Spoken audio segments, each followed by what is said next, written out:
Hey, what is up, everyone? Today we got a pretty unique story. It's narrated by Frederick Surrey. Get cozy and watch till the end, guys. There is something deeply, profoundly satisfying about a question that has no answer. Not the frustration of a forgotten name or a misplaced set of keys, but the kind of question that sits at the edge of what any living mind can know. The kind of question that, the longer you stare at it, the more you begin to understand that the darkness surrounding it is not a failure of knowledge, but a feature of reality itself. Some things were made to be unknown. Some doors were built without handles. Warhammer 40,000 is, at its heart, a universe constructed out of those exact kinds of questions. The writers, world builders, and architects who shaped the grim darkness of the far future understood something that most fiction forgets. That mystery is not just atmospheric decoration. Mystery is the marrow of the thing. Strip away the unanswerable questions, the records marked as deleted, the whispered contradictions between holy texts, and you do not have a richer universe. You have a poorer one. Every time you open a codex or crack the spine of a Black Library novel and find a passage that says something like, "All records expunged," or "The truth of this matter is known only to the Emperor, and he no longer speaks," there is a reason that passage sends a particular kind of shiver down the spine.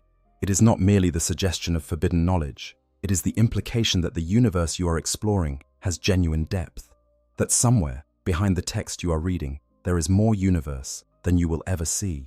As the lore of 40,000 is simultaneously the most exhaustively documented fictional universe in the history of the hobby, and one of the most deliberately, systematically riddled with black holes, sealed archives, and unreliable narrators. Nothing recorded in the 41st millennium can be fully trusted. Every account was written by a faction with an agenda. Every victory was commemorated by the winner. Every heresy was defined by the Inquisition. The truth, somewhere underneath all that accumulated mythology and propaganda, may be something none of the factions currently alive in the galaxy have access to.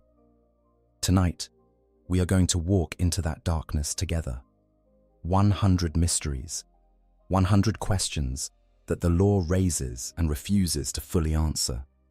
Some of these are ancient, older than the Imperium itself, even stretching back 60 million years to a war between gods. Some are more recent, burning hot in the current narrative, questions that Games Workshop has been slowly circling for years, without ever quite landing. Some are small and strange, the kind of detail that lodges in the back of your mind and stays there. And some are so vast, so fundamental to what the universe is, that answering them would change everything. We will not answer them. That is not what tonight is for. Tonight is for sitting with them, for appreciating them, for letting them settle over you the way the light from the Astronomicon settles over a navigator in the dark between stars. Not entirely illuminating, but just enough to know you are not completely lost. Make yourself comfortable, keep the lights low, and let the questions begin. Thus, Part 1, The Mysteries of the God Emperor. Mystery 1. What was the Emperor's name? Before there was an emperor, there was a man. He was born somewhere. The lore suggests a small settlement in the ancient region that would one day become Anatolia, in what is now modern Turkey, somewhere in the Neolithic age, perhaps 8 to 10,000 years before the current calendar. He was born to parents we will never know, in a community that does not survive in any record. And at some point, he was given a name. That name is gone. It is not simply that the text never mentions it, the way a story might never bother to give a minor character a full name. The Emperor's personal name has been actively, deliberately not recorded. In universe, the sheer passage of years across tens of thousands of years of living erases most records simply by force of time. But there is also the sense, woven through the lore, that the erasure was purposeful. That at some point, the man who became the emperor chose to set aside whatever he had been called and step into the role of something larger than a name, something that no single word from any single language could contain. Some fans have wondered whether his name was Revelation, or some ancient Anatolian word that carries similar spiritual weight. Others have theorized that his name was so bound up in the psychic structure of the universe, so powerfully attached to his identity as a being of almost incomprehensible psychic potential, that speaking or writing it could carry genuine metaphysical danger. A few fragments of very unofficial lore whisper that he was once the child of someone who died to the first act of human violence, that his awakening was triggered by murder, by the breaking of something ancient and innocent in the human soul. None of this is confirmed. His name is, and perhaps should remain, the first mystery of the 41st millennium. Mystery 2. Were the shamans his creators or his parents? One of the oldest origin stories for the Emperor, recorded in early editions of the game and still considered part of the broader lore, even if its canonical status is debated, describes a moment at the very dawn of human psychic potential. A conclave of ancient shamans, the most gifted psychic minds that prehistoric humanity had yet produced, looked into the future and saw the rising tide of the warp's predatory entities. They understood that humanity, on a species only just beginning to develop psychic potential, was dangerously exposed. Without guidance, without a soul powerful enough to anchor the species, humanity would be picked apart, world by world, soul by soul, by the things that hunger in the space between stars. And so they made a choice. Thousands of those shamans, acting in concert, took their own lives. Their souls poured into the warp simultaneously, not to be devoured, not to drift, but to combine, to merge into a single, unified consciousness that was more than the sum of its many parts. That consciousness, the distilled psychic inheritance of thousands of lifetimes of wisdom, descended into a single human birth. The Emperor. But here is the question that this story leaves unanswered. Does that make those shamans his parents, his creators? Were they giving birth to something new, or simply transferring what they collectively were into a new vessel? Was there a person, a child, who existed before that transferred consciousness arrived? Did the Emperor have memories that predate the ritual? Was there a version of himself that was simply a child, growing up in a Neolithic village, who one day found his mind filling up with the accumulated lifetimes of thousands of others? Or was he always what he became? Was the ritual not a transfer, but a birth? A being who was, from the first moment of his existence, something entirely different from ordinary human life? The lore does not commit to an answer, and the newer Horus Heresy novels, written by authors like Aaron Dembski-Bowden, a hint at a slightly different version. A child born in extraordinary circumstances who awakened to his power through trauma. A boy who was present at the first act of cold-blooded murder in human history and whose psychic potential erupted in that moment like a star going supernova. Both stories might be true.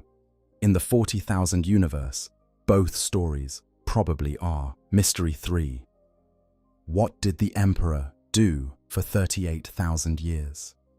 Between the birth of the Emperor and the beginning of the Age of Unification, the period during which he first revealed himself openly and began the conquest of old Earth, there are approximately 38,000 years of history. 38,000 years. That is longer than all of recorded human civilization, multiplied many times over. That is enough time if a person lived quietly in a single place. As for the landscape itself to change unrecognizably around them, ice ages could have come and gone, languages could have risen, flourished for millennia, and been forgotten without trace. The Emperor lived through all of that. He walked among humanity, sometimes as an advisor, sometimes as a warlord, sometimes as a scientist, a philosopher, a healer. The lore tells us he guided the development of agriculture, efficient government, medicine, that he sometimes became a historical figure, one of those shadowy kings or sages who appears in the archaeological record as larger than life, and sometimes dissolved back into anonymity. But what was he doing with purpose? The shamans who created him gave him a mission: protect humanity, guide it, prepare it. But for 38,000 years, even with the best intentions. A being of that intelligence must have had plans within plans. He walked into what we now call the Dark Age of technology, the age when humanity spread across the stars, using the warp, and built civilizations that made the later Imperium look primitive. He watched that civilization rise. He watched it fall. He watched the age of strife tear humanity apart. The specific details of what he did during those millennia are almost entirely blank. Did he try to prevent the age of strife? Did he cause any part of it? Did he know it was coming? There is a scene, referenced obliquely, in which the Emperor discovered an ancient buried chamber on a distant world that contained a map of Terra, as it had existed many tens of thousands of years earlier. He studied that map for some time, and then ordered it burned, and left without a word. Oh, what was on that map? What did he recognize? What did he understand that he needed to destroy? 38,000 years of mystery. It is almost unimaginable. Mystery 4. What really happened at Molech? The Horus Heresy novel cycle, particularly the work of Graham McNeill, introduced the world of Molech as one of the most significant locations in the early lore of the Imperium. Before the Great Crusade, during the Dark Age of technology, the Emperor visited Molech. On Molech, there was a gate, a portal leading into the warp, into a region of the Imperium that was neither the territory of any particular chaos god, nor a stable realm of any known kind. It was a doorway into something ancient and negotiated. The Emperor walked through that gate. He spent time on the other side. And when he emerged, he was different, more powerful, or carrying something with him that he had not possessed before. Some of the power necessary to create his greatest works. Some of the essential force that went into the making of the Primarchs. But what exactly was on the other side of that gate? With whom or what did the Emperor deal? The lore implies that he made some kind of bargain with the Chaos gods themselves, not to serve them, but to take something from them. A transaction. Power in exchange for something the Chaos gods wanted. But what did they receive? What price did the master of mankind pay for the tools he needed to build his empire? And why, during the Horus Heresy, did Horus find it critically important to capture Molech? When the War Master's forces took that world, he walked through the same gate. He took the same power, or tried to. As the lore suggests, Horus did this to match the Emperor, to take the same bargain in order to stand against his father on equal terms. But it also raises the uncomfortable question of whether the Emperor's original deal left him compromised in ways that even he did not fully understand. Whether some fragment of what he took on that day was still inside him when he sat down on the golden throne. What happened at Molech changed the course of history. We will likely never know exactly what it was. Mystery 5. Is the Emperor conscious on the golden throne right now? For 10,000 years, the God Emperor of mankind has sat upon the golden throne in the heart of the imperial palace on Terra. His body is a ruined husk, most of his flesh long since deteriorated, but kept from complete biological death by machinery of a type that no living member of the Adeptus Mechanicus fully understands. He does not speak. He does not move. He cannot be said, in any conventional biological sense, to be alive. And yet, living saints have appeared across the galaxy bearing his blessing. The Legion of the Damned has manifested on battlefields, armored warriors of impossible origin, arriving precisely when and where the desperate needed them most. Astropaths across the Imperium draw their guiding light from his psychic presence. The Astronomicon burns in the warp, an impossible beacon maintained by his psychic will channeled through thousands of sacrificed psychers. Something is happening in that broken body. Some fragment of his consciousness persists, threading through the machinery of the Golden Throne, touching the warp, doing things that require intent. But is it anything like what we would recognize as a mind? Is there a thought, a feeling, a sense of the Emperor sitting in the darkness of a machine body and being aware of the universe around him? When the armies of the Imperium call his name in prayer, does anything that could be called awareness register the sound? Some sources suggest he communes with his most trusted servants in dreams. That the Primarch Robert Guillemot, during his return to Terra, spent time in the presence of the Golden Throne and emerged believing he had spoken with the Emperor. Whether that was a genuine meeting of minds, a psychic hallucination, or something else entirely, neither Guillemot nor the law is willing to say clearly. What is certain is that something sits on that throne. Whether it is still, yet in any meaningful sense, the man who walked the halls of ancient Anatolia, that is a question no one alive can answer. Mystery 6. Is the Golden Throne actually killing him? Slowly? The official understanding of the Golden Throne, as taught by the ecclesiarchy and believed by the vast majority of the Imperium, is that it is a life support device, a machine that keeps the Emperor's body functioning at a minimal level, allowing his psychic consciousness to continue guiding the Astronomicon and protecting humanity from the worst that the warp can offer. This is, at best, a partial truth. The Golden Throne was not built as a life support device. It was built as a control interface for the Emperor's greatest and most secret project, the construction of a human-controlled extension of the Elder Webway and a series of tunnels through the warp that would have freed humanity from its dependence on warp travel and navigators entirely. The throne was meant to project the Emperor's psychic power into the webway, holding open a stable passage and sealing it against demonic intrusion, while simultaneously allowing travel without exposure to the warp's chaos.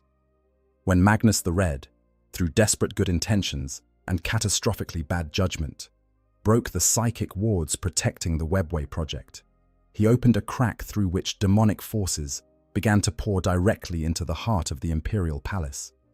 The Emperor was forced to sit upon the throne, not to maintain the webway project, but to seal the breach. When his broken body was placed upon it after the death of Horus, the throne was modified to maintain his physical life as well.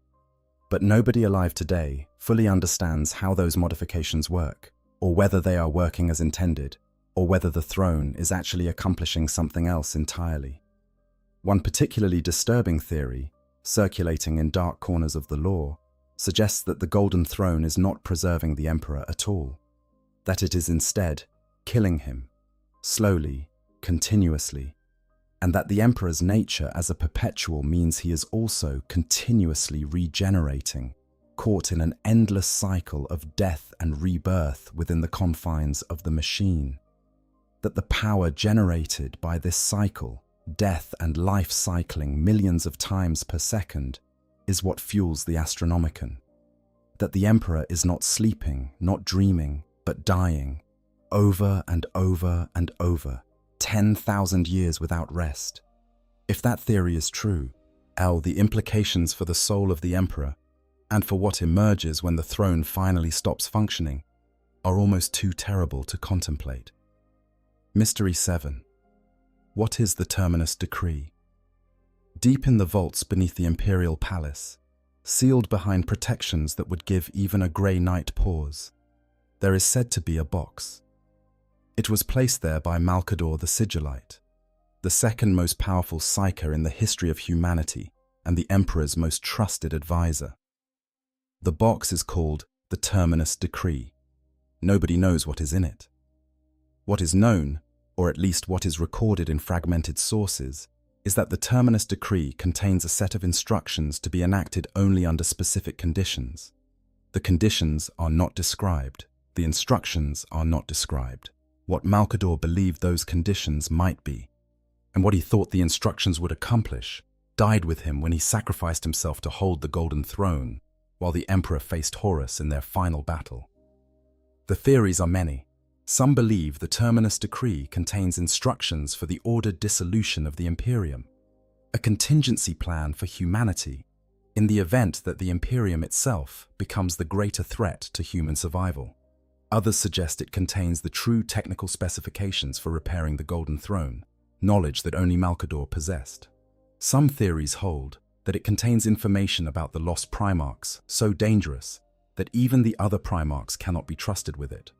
And one particularly unsettling theory suggests that the Terminus Decree contains the Emperor's actual plan, not the Great Crusade, not the Imperium, but the real plan, the one he has been working towards since before recorded history, and the conditions under which that plan is triggered. The box sits in the dark, waiting. Mystery 8. Was the Emperor planning to become a god? The imperial truth, the official ideology of the Emperor's Great Crusade, was explicitly atheistic. No gods, no spirits, no supernatural forces, only science, reason, and the material universe. Worship of the chaos gods was forbidden. Devotion to any higher power was heresy. The Emperor explicitly rejected his own deification, and when Lorgar and the word-bearers built temples in his honor and treated him as divine, he had those temples razed and publicly humiliated his son in front of the entire word-bearers' legion. And yet, the Emperor knew that the warp was real. He knew that psychic power was real, that the chaos gods were real, that the entire material universe sat on top of a churning sea of psychic energy that was shaped by the beliefs and emotions of sentient beings. He knew all of this, and he still preached the imperial truth. He still suppressed all religious practice. He still built an empire with no gods in it. Why? One possibility is exactly what it appears. He genuinely believed that rational humanism was the only path forward for humanity, and that religious devotion, any religious devotion, including to him, would feed the chaos gods and doom the species.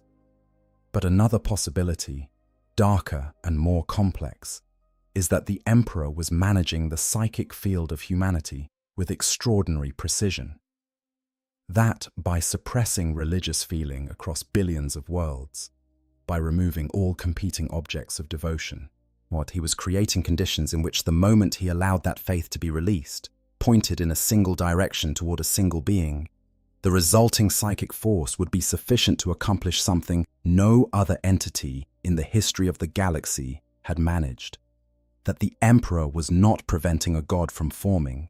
He was preparing conditions for a very specific god to form, one that would be, unlike the chaos gods, not born of emotion's worst impulses, but of humanity's most elevated aspirations, himself. This theory, that the Emperor's entire plan was a controlled millennia-long ritual of apotheosis, would explain a great deal. It would explain why he was willing to sacrifice so much in the short term for benefits that would only manifest in the far future. It would explain the Webway project, which would have required the warp to be quieted before the psychic eruption of deliberate godhood could be safely managed. It would explain why he told the chaos gods, whatever he told them at Molech, and what price he paid. It remains unconfirmed. But the evidence, read in a certain light, is striking. Mystery 9. What did the Emperor tell Horus before the heresy? There is a moment in the Horus heresy lore that is referenced obliquely but never shown in full. A conversation between the Emperor and Horus at some point before the War Master's fall, in which the Emperor shared something with his favored son. Something he shared with no one else. A truth, or a version of a truth, about the nature of the warp, about the chaos gods, about what the Great Crusade was really for. Some fragments suggest that the Emperor told Horus about his plan to ascend, to deliberately become a psychic god of order capable of countering the chaos gods. That he told Horus this because he needed someone he trusted to understand what was at stake, why certain sacrifices were necessary, why certain truths had to remain hidden from the other Primarchs. If that is the case, then part of what broke Horus, part of what made him vulnerable to the manipulation of the Chaos Gods and the machinations of Lorgar and Erebus, was not just the wound at Davin and the dream vision that corrupted him.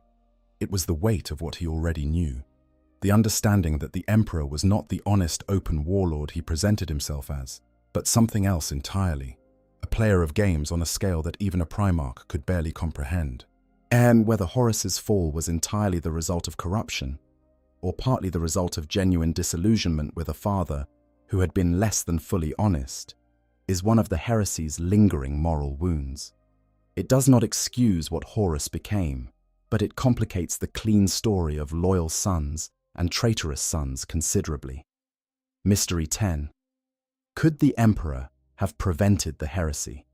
Related to the previous question, and perhaps the most painful of the emperor's mysteries, did he see it coming? He is the most powerful psyker in human history. He spent tens of thousands of years studying the nature of the future.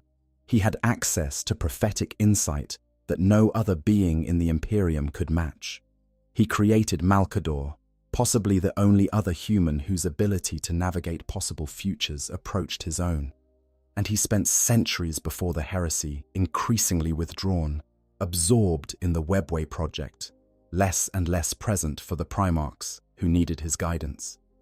The question that haunts the heresy, that the Black Library novels circle endlessly without answering, is whether the Emperor's withdrawal was a mistake or a calculation. Whether he was too focused on his greater plan to notice the signs, or whether he noticed the signs and determined that the heresy, as terrible as it would be, was a necessary event in a longer sequence. Some theories suggest he allowed the heresy to happen because it was the only way to generate sufficient psychic charge. Enough death, enough faith, enough emotional weight to fuel his eventual apotheosis. That a galaxy of relative peace might never generate enough psychic force, and that only a galaxy-spanning tragedy, a brother's war, a siege of humanity's birth world, could produce what he needed. If true, that would make the Emperor something more calculating than most of his followers can conceive. Not cruel for cruelty's sake, but willing to pay prices in other people's suffering that would be unthinkable to anyone with a more ordinary relationship to morality. Mystery 11. Is the Emperor actively aware of the Cicatrix Maledictum? The Great Rift. The Cicatrix Maledictum tore across the galaxy in the aftermath of the fall of Cadia. A scar in reality, a wound in the barrier between the material universe and the warp, stretching from one end of the galaxy to the other. Half the Imperium was plunged into darkness, cut off from the Astronomicon, is struggling to survive without the guiding light of the Emperor's psychic presence. The question of what the Emperor experiences, if he experiences anything at all, in relation to this event is unresolved. Some sources suggest that his psychic awareness extends across the galaxy, that he perceives its condition in ways beyond ordinary consciousness. If so, what does the Great Rift feel like from inside the Golden Throne? Does he experience it as pain, as urgency? Does it change the quality of his consciousness in some way? And has the Great Rift changed anything about what the Emperor is doing? Some whisper that the wounds in reality, terrible as they are, may be contributing to the conditions for something the Emperor has been working toward for 10,000 years. That what appears to be catastrophe may, from a certain angle, look like preparation. Mystery 12. What happens if the Emperor dies? The Golden Throne is failing. This is not a theory or a fan speculation. It is established law, confirmed in multiple sources, including the mechanics described in the Vaults of Terror novel series. The Adeptus Mechanicus, the most technically gifted minds in the Imperium, cannot fully understand the technology that maintains it. They cannot repair what they cannot understand. And the throne grows older and less stable with every passing decade. When it finally fails, and the lore increasingly suggests that it is a matter of when, not if, what happens? The Astronomicon goes dark, almost certainly. Warp travel across the galaxy becomes nearly impossible. The Imperium fragments into isolated island realms separated by an impassable void. As the psychic seal on the webway beneath the palace potentially ruptures, opening a direct gateway for demonic incursion into the heart of terror. But what about the Emperor himself? He is, or was, a perpetual, a being capable of reincarnation after death. If his body finally ceases to function, and his soul is freed from the machine that has held it for 10 millennia, does he reincarnate? Does the Star Child theory prove true, and a new being with the Emperor's essence rises somewhere in the galaxy, born to a mother who has no idea what she is carrying? Or has 10,000 years of the Golden Throne's grinding machinery done something to his soul that makes ordinary perpetual rebirth impossible? Some theories hold that if the Emperor truly died, if the concentrated psychic energy of 10,000 years of prayers from billions of souls, all pointed at him, all fueling whatever he is on the throne, would be released simultaneously, not as death, but as apotheosis, a detonation of faith powerful enough to create the god he may have always intended to become. The galaxy holds its breath. Part 2. The Lost Primarchs, the Forgotten and the Purged Mystery. 13. Who were the Primarchs of the 2nd and 11th Legions? 20. That is the number the Emperor created. 20. Demigod sons, each bearing a fragment of his own genetic heritage, each destined to lead one of 20 Space Marine legions in the greatest military campaign in human history. 20 plinths in the Imperial Palace, each bearing a life-size statue of one of those sons. Today, as only 18 of those plinths bear statues, the 2nd and 11th plinths are empty, have been empty for a very long time, long enough that by the time of the Horus Heresy, that is, about 10,000 years before the current narrative, none of the other Primarchs who were still alive ever spoke of those two absent brothers. They had been erased, not killed in battle, not dishonored and exiled. Erased. Their names struck from the record, their deeds unattributed, their legions disbanded, and their battle brothers mind-wiped and distributed among the Ultramarines and the Imperial Fists. Their gene seed presumably destroyed or hidden away, so that no successor chapters could ever trace their lineage. The formal term for this kind of erasure is damnatio memoriae, condemnation of memory. It is one of the most severe punishments the Imperium can inflict, an attempt to eliminate not just the person, but the very fact that the person ever existed. It was done to the 2nd and 11th Primarchs so thoroughly that in 10,000 years, not a single reliable record has surfaced that gives us their names, their homeworlds, or the nature of their failure. We know almost nothing, and the almost is what makes it so endlessly compelling. Mystery 14. Why was the erasure so total? Consider the context. The Horus Heresy produced 9 traitor Primarchs, 9 beings who committed acts of treason and atrocity on a scale that beggars comprehension. Cities burned, worlds died, Marines killed their own brothers. Horus himself brought a civil war to the gates of terror and nearly broke the universe. And yet those 9 traitors were not erased from memory. Their names are known. Their deeds are recorded, at least partially. The Codex Astartes references them. Chaplains recite their crimes as cautionary tales. The records of their existence, as warnings, as examples of failure, were deemed important enough to preserve. What did the 2nd and 11th Primarchs do that was worse than all of that? Because the erasure was not reactive, not a punishment administered after the fact.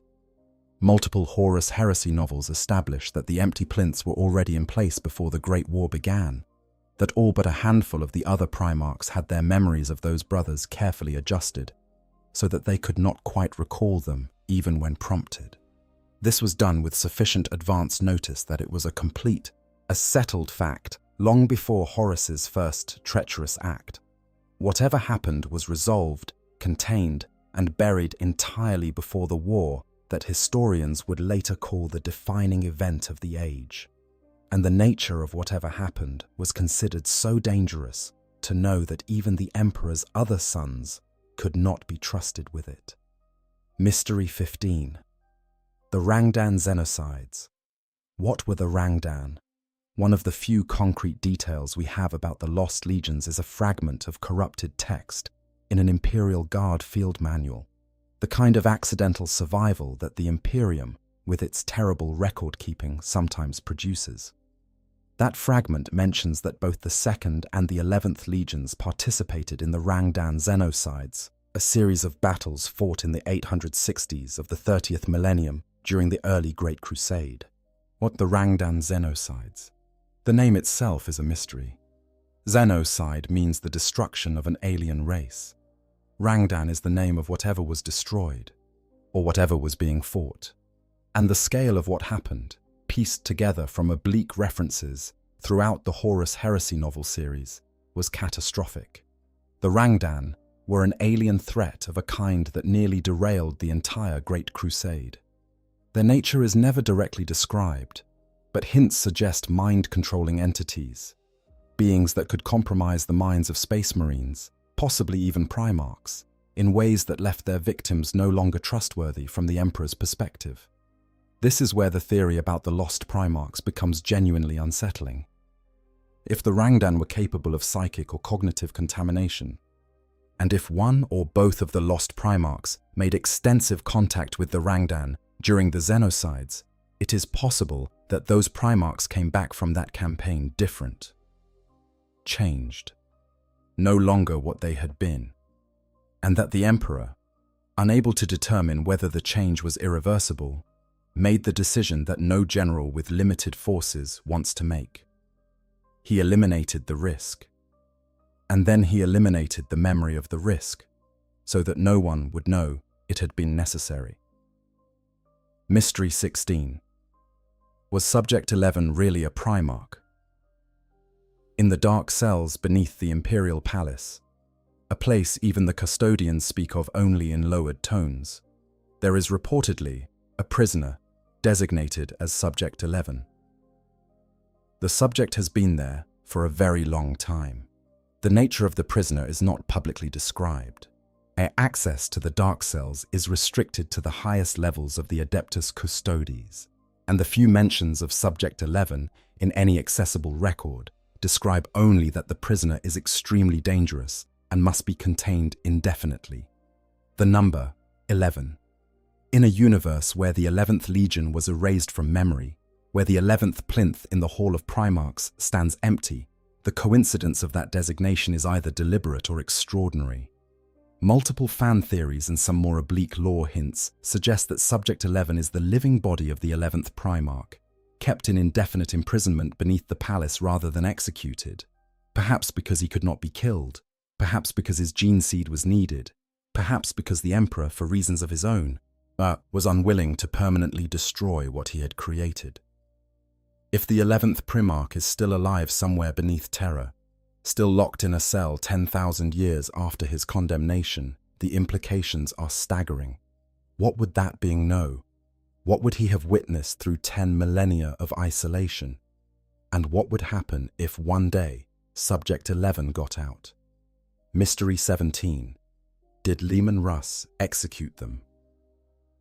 Among the Primarchs, Leman Russ of the Space Wolves occupies a complicated position. He is the warrior of the wolf, the hunter, the most lethal of all the Emperor's sons in pure close-quarters combat. He is also, according to certain fragments of lore and whispered rumor among the Primarchs themselves, the Emperor's executioner. The being the Emperor turned to when something needed to be eliminated without question, without ceremony, and without recorded justification. This is why the Space Wolves were sent to execute the Thousand Sons at Prospero, not because Russ agreed with the punishment, but because he was the one the Emperor trusted with dirty work. And several Horus Heresy novels include moments where other Primarchs look at Leman Russ and feel something uncomfortable. A sense that he knows something they don't, that the wolf behind his eyes has seen things the others have not been permitted to see. The theory that Russ personally executed the 2nd and 11th Primarchs has significant support in the lore, or at least in the texture of the way characters respond to him. But Russ himself, in the novels, when pushed toward the subject, deflects, changes the topic, and his face becomes something even other Primarchs prefer not to examine too closely: the wolf who hunts in silence. Certain kills are never spoken of. Mystery 18. Could the lost Primarchs return? In the current era of 40,000 narrative, the 42nd Millennium, the Indomitus Crusade, there is a persistent undercurrent that old things are waking. The Lion L. Johnson has returned. Reboot Gilliman walked out of his stasis tomb. The Primarchs are no longer the sealed mythology they once were. The universe is moving. Could the lost Primarchs be part of that movement? Is Games Workshop building toward a revelation that would shake the foundations of the setting? There are players who will tell you, with absolute conviction, that they do not want to know. That the lost Primarchs are more valuable as a mystery than they could ever be as a solved question. That any answer Games Workshop provides will inevitably reduce something vast and strange to something specific and therefore smaller. They may be right. But there is another camp equally convinced that the answer, when it comes, will be worth the wait. That whoever the forgotten and the purged were, they were architects of something that the galaxy is not yet done feeling the consequences of. The empty plinths wait. The dark cells sit in silence. And in the archives of terror, records marked as deleted contain the outlines of faces that no one alive has been permitted to see. Mystery 19. Were the lost Primarchs connected to the Alpha Legion? The Alpha Legion, Alfarius, and his mysterious twin Omegon are the ultimate mirrors of the Horus heresy. They are the legion that operated in Paradox, whose stated allegiances shifted like light through water, whose ultimate goal may have been the salvation of humanity through methods that looked from the outside like betrayal. Their allegiance to a shadowy organization called the Cabal, which argued that only by letting chaos win could humanity ultimately survive. This is a position so philosophically disorienting that most lore readers are never entirely sure whether it was genius or madness. Were the Alpha Legion's methods inspired by, or in any way connected to, the lost Primarchs? Did Alfarius know what happened to the 2nd and 11th? And did that knowledge shape his infamous willingness to pursue victory through means that other Primarchs would refuse? Some theories suggest that the Alpha Legion's obsession with operating in the shadows, with maintaining plausible deniability, with ensuring that truth and record never quite aligned, that this was a response to witnessing what happens when a Primarch knows something too inconvenient to be allowed to remain in the record. You cannot erase what was never written. Mystery 20. What did Rogel Dawn know? When Rogel Dawn stood in the Hall of Primarchs and looked at the two empty plinths, the novel The Lightning Tower records that he experienced something complicated and private. He registered the absence. He did not speak of it. The narration notes, quietly, that the plinths had been vacant for a long time, that neither he nor any of his brothers ever spoke of the two absent ones, and that their separate tragedies were simply... You know, if I'm being honest with you, and I always try to be, the reason I keep coming back to mysteries like these, the reason I made this channel in the first place, is because 40K does something most universes don't bother to do. It trusts you. It doesn't hold your hand and explain everything. It drops a line like, all records expunged, and just walks away. And I find that genuinely beautiful. Most of the time when I sit down to research one of these videos, I end up going down a rabbit hole at 2 in the morning, notes everywhere, completely losing track of time.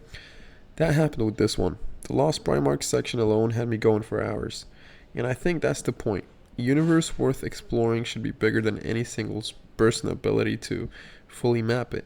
That's what keeps me making these. And honestly, that's what keeps me watching them too. But anyways, let's go back to the video. Accepted. Not mourned. Not discussed. Accepted. That word, tragedies, is doing a great deal of work. It implies that something happened to two people that was terrible. Not treachery, not defection, tragedy. The word that applies when good things are destroyed, not when bad things are punished. Dawn's silence on the subject, and the nature of the word chosen to describe what he felt, suggests that whatever happened to the 2nd and 11th Primarchs, at least some of the other Primarchs grieved for it, even as they accepted the necessity. What did Dawn know? What did he see in those two empty plinths that he could not say aloud? Mystery 21. Is there any evidence of their influence still in the galaxy? As some researchers of the lore have noted apparent discrepancies in the gene seed records of certain Space Marine chapters whose heritage cannot quite be traced to any of the 18 known Primarchs, or whose geneseed presents unusual characteristics not found in any confirmed lineage. These discrepancies are usually explained away as the results of mutation or corruption, or the creative freedom Games Workshop extends to custom chapter lore. But what if some of them are not? What if there are chapters scattered across the galaxy that trace their origin unknowingly because the records of their founding were edited to gene seed that belonged to the 2nd or 11th Legion? Chapters whose members go about their duty without any knowledge that they are the distant heirs of something the Imperium itself tried to forget. Mystery 22. Why do even the Chaos Gods stay silent on the lost Primarchs? This is perhaps the most telling detail of all. The Chaos Gods know essentially everything that happens within the Warp's reach. Tzeentch in particular, the Master of Secrets, the Architect of Fate, trades in precisely this kind of forbidden knowledge. If any being in the universe had access to the truth about the 2nd and 11th Primarchs, it would be Tzeentch.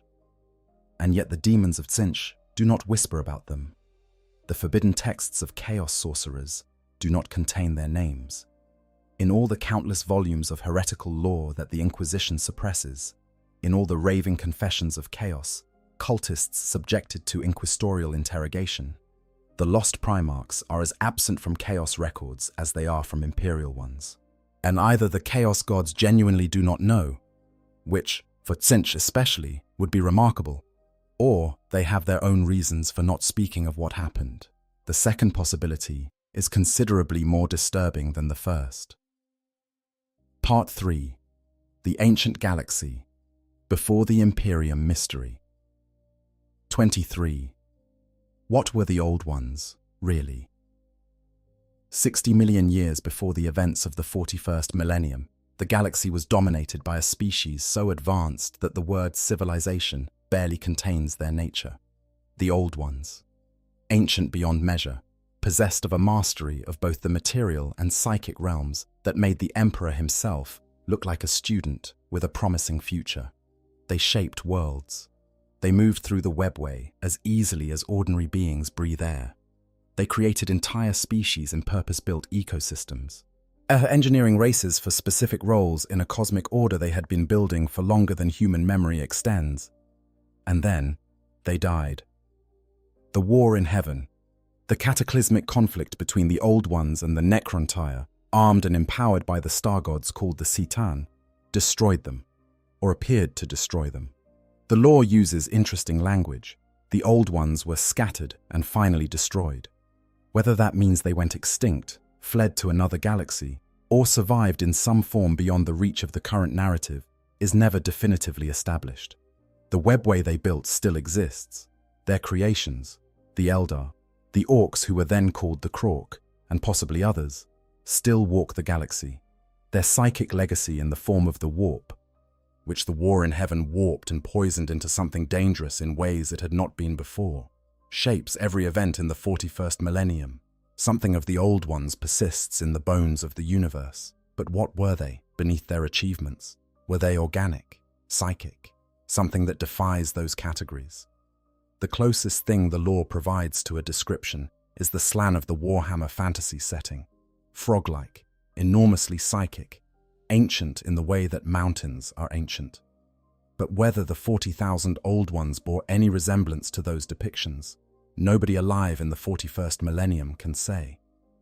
Their physical form, their inner life, their ultimate motivations in creating the races they created, all of this vanished with them in the fires of a war so old that even the Necrons who lived through it, barely remember it clearly. Mystery 24. What did the war in heaven do to the Warp? Before the war in heaven, the Warp was not what it is in the 41st millennium. The evidence for this exists in the structure of the lore itself. The Chaos Gods, as they are currently understood, are relatively recent entities. Khorne formed from the first acts of organized warfare, Nurgle from the despair of mortal creatures faced with inevitable decay. Tzeentch from the ambitions of beings capable of complex thought. Slaanesh from the excess and sensation-seeking of the Eldar civilization's decadence, which reached its culmination and catastrophically broke open in the event known as the fall of the Eldar. But the fall of the Eldar happened roughly 10,000 years ago, in the 29th or 30th millennium. Horn and the others are older than that. But they are still post-war in heaven entities in their current form, shaped by the psychic residue of that ancient conflict. Before the war in heaven, the warp was a different place. Still real, still a reflection of the emotional and psychic states of living beings, but apparently less dangerous, less predatory, less structured by the nightmare entities who now dominate it. The war in heaven changed that.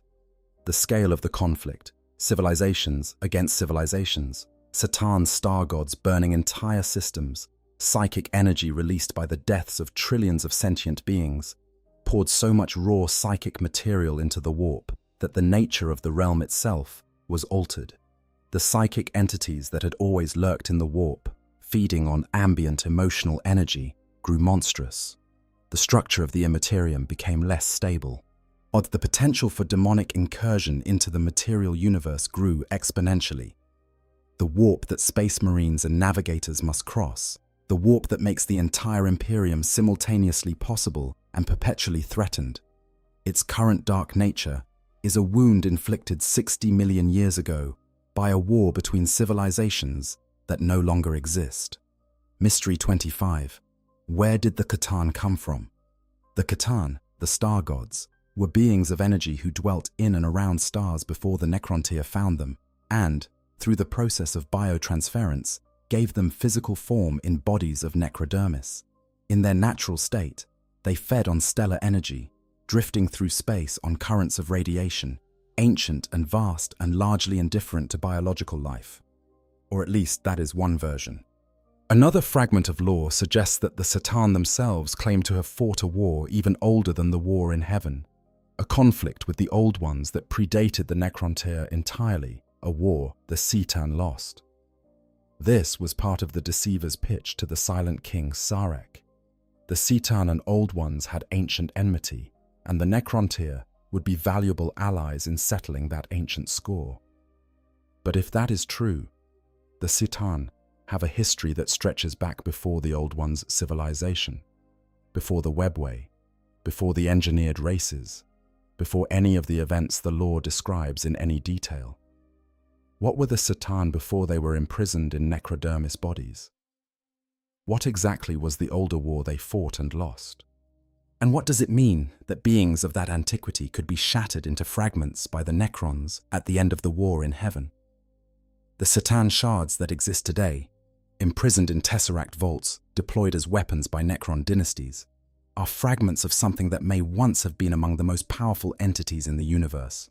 The full entity behind those shards, if somehow reassembled, would be something the current galaxy has no framework for confronting. Mystery 26. What were the enslavers? At the very end of the war in heaven, as the Old Ones were failing and the Necrons had turned on their Satan masters, a third threat emerged that neither side had planned for. The enslavers. Psychic entities from the warp, drawn into real space by the enormous concentration of psychic energy generated by the war in heaven itself. Thus, the enslavers were beings that could dominate and control the minds of any psyker they encountered, using those possessed bodies as anchors through which more of their kind could pour from the warp into the material universe. The Old Ones had, in their desperation to find weapons against the Catan, accelerated the psychic evolution of several species, including the Eldar. This psychic potential, magnificent as a weapon, was also a vulnerability. The enslavers could take any sufficiently psychic mind, and as the war in heaven churned out billions of psychic beings capable of channeling warp energy, the enslavers had more and more doorways to walk through. What exactly happened to them? The lore suggests that the Necrons, recognizing the threat, modified their tomb worlds to be hostile to enslaver intrusion, to be environments without psychic life, without the foothold the enslavers needed. That the enslavers eventually consumed what remaining psychic life the galaxy held at the end of the war in heaven, starved for new hosts, and went dormant, or were forced back into the warp. But dormant is not destroyed. The enslavers went quiet. The question of where they went, and whether the conditions that might allow them to return could arise again, is one that the 40,000 law raises and then carefully tiptoes away from. In a galaxy increasingly full of psychic beings, humanity's population of psychers growing every generation, the warp increasingly turbulent, the conditions that once summoned the enslavers may not be as far away as anyone would prefer. Mystery 27. What really happened to the Old Ones' successors? Before they were destroyed, the Old Ones created races to fight the Necrontyr and the Citan. The Eldar and the Orcs are the most prominent survivors, but there may have been others. Races engineered for specific purposes, deployed in the war in heaven, and then lost to history when the conflict ended. The lore hints at several species whose origin stories bear the hallmarks of engineered creation. Purpose-built, psychically active or adapted, designed with specific roles in mind. Some of these races are simply gone. Others may survive in corners of the galaxy that no expedition has yet reached. The possibility exists that somewhere in the vast unmapped regions of the galaxy, descendants of old one-engineered species continue their existence entirely unaware of the 41st millennium, untouched by the Imperium, the Chaos Gods, the Tyranids, living out the last chapters of a story that began 60 million years ago. Mystery 28. How did the Necrons survive the warp-induced collapse of organic life? At the end of the war in heaven, the galaxy was effectively destroyed as a living system. The psychic energies unleashed by the war, combined with the enslaver plague, had consumed nearly every psychic species in existence. The Old Ones were gone. Their creations were reduced to remnants. The galaxy that had once been full of civilizations was reduced to a wasteland haunted by enslavers and the slowly decaying remnants of what had been. The Necrons survived by going into the Great Sleep. As the Silent King ordered the tomb worlds sealed, the Necron dynasties placed in 60 million year stasis, and the star-spanning machine network that maintained them set on autopilot to wait for a galaxy more hospitable to the Necrons' eventual return. But the Silent King himself did not sleep. He destroyed the command protocols that gave him authority over the Necron race, and left the galaxy, wandering the void between galaxies for 60 million years. An incomprehensible span of time to be alone with one's thoughts. The lore tells us he encountered the Tyranids during this exile, recognized their threat, and returned. But 60 million years of solitude, in a machine body that cannot age and cannot die, must have done something to whatever remained of his consciousness and his sense of self. When the Silent King speaks, as in the relatively recent lore, there is something about the quality of his silence that goes beyond title. He has known things that no other living being has known. He has seen things no other living being has seen. The galaxy that he returned to, this noisy, chaotic, war-torn 41st millennium, must seem to him both incredibly young and impossibly fragile. Mystery 29. Do any Old Ones survive? Slan. The word is from the Warhammer fantasy setting rather than 40K, but the connection between the two settings' histories has been hinted at over the decades, and in the broader cosmological framework of the Age of Sigmar, links to the wider lore have been made more explicit.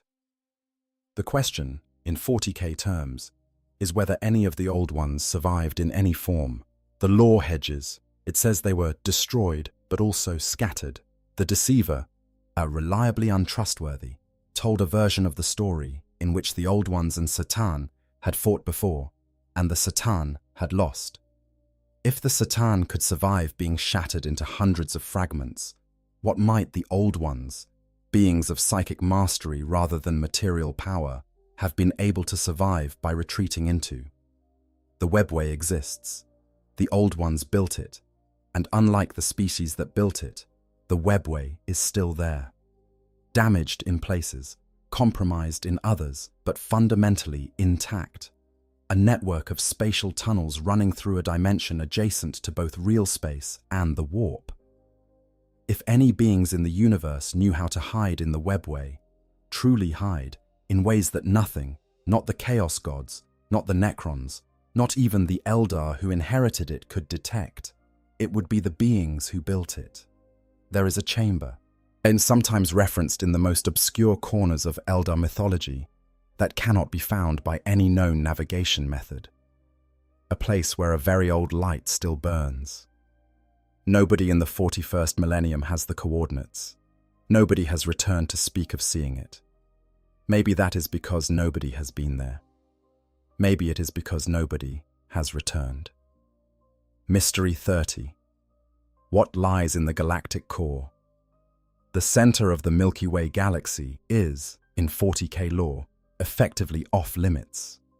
The Astronomicon does not reach there. Warp travel in that direction becomes increasingly unreliable and dangerous.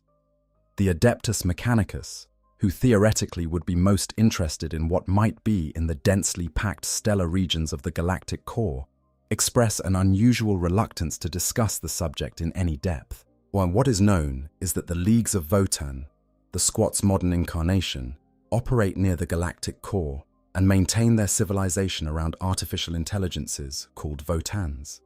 Those Votans are repositories of knowledge accumulated over tens of thousands of years, and their location near the galactic core is not coincidental. The core is where, in the age before written history, some of the most ancient civilizations in the galaxy would have been concentrated.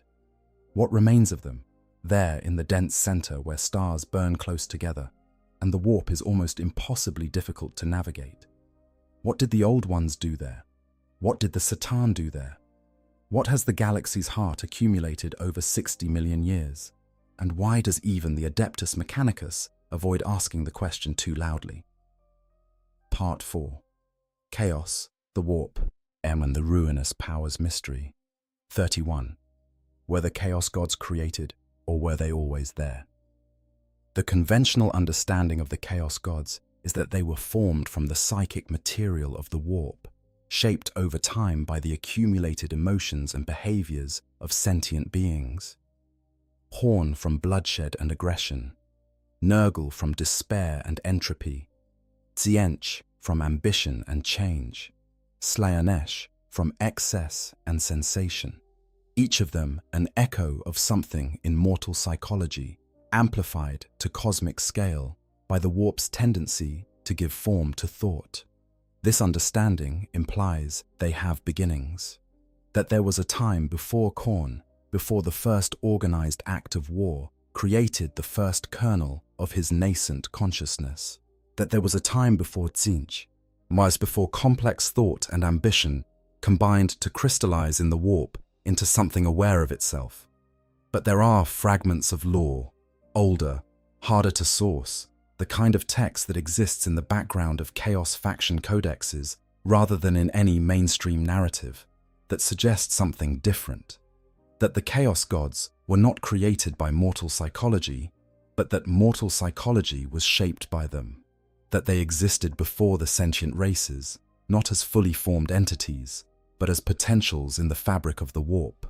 That what we interpret as the Chaos Gods emerging from mortal behavior is actually mortal behavior reflecting the deep structure of the warp itself. If the Chaos Gods predate the mortal races, or if they are in some sense more fundamental to reality than the mortals who supposedly created them. Yet the entire logic of fighting chaos inverts. You cannot fight a thing by eliminating its source if the source is not the mortal hearts that feed it, but the structure of the universe itself. Mystery 32. Is there a fifth Chaos God? Malal. The name appears in very old editions of the game, some of the earliest Warhammer Fantasy publications, where the Chaos Gods were different in character and composition from what they became later. Malal was a fifth Chaos God, the god of contradiction, of the chaos within chaos, a being that existed in opposition to the other four, that gathered followers by offering power to those who wished to destroy chaos itself. A self-negating principle that the other Chaos Gods simultaneously feared and relied upon, because without contradiction, without the principle of self-destruction, chaos itself might achieve something that would end the cycle. Malal was quietly removed from the canon when Games Workshop changed the intellectual property situation and has never officially returned. His name and concept were not reabsorbed into the other Chaos Gods. He simply vanished from the record, like a piece of lore that someone decided was too dangerous or too inconvenient to maintain. Sound familiar? The deliberate editorial erasure of Malal from the record bears a structural resemblance to the in-universe erasure of the 2nd and 11th Primarchs. It raises the question of whether the principle Malal represented, the self-destructive element within chaos, the god of anti-chaos chaos, was not so much retconned as suppressed. Whether it still exists within the warp, structurally present even in the absence of a name, are felt in the moments when individual chaos champions turn on their own masters and when the ruinous powers sabotage each other's greatest victories. A fifth presence in the warp, not powerful in the way the four are powerful, not capable of fielding demonic legions or whispering into the ears of primarchs, but persistent, undeniable, the principle by which the very nature of chaos prevents itself from ever fully winning. Mystery 33. What is the true relationship between the Chaos Gods and the universe? The Chaos Gods feed on mortal emotion. This is established, well documented, and plays into essentially every interaction between the forces of chaos and the mortal races. Kill enough, and Khorne grows stronger. Despair, and Nurgle gloats. Plan, and Tzeentch whispers. Indulge, and Slaanesh beckons. But there is a question underneath that question, one that the lore circles without answering. Is this relationship parasitic or symbiotic?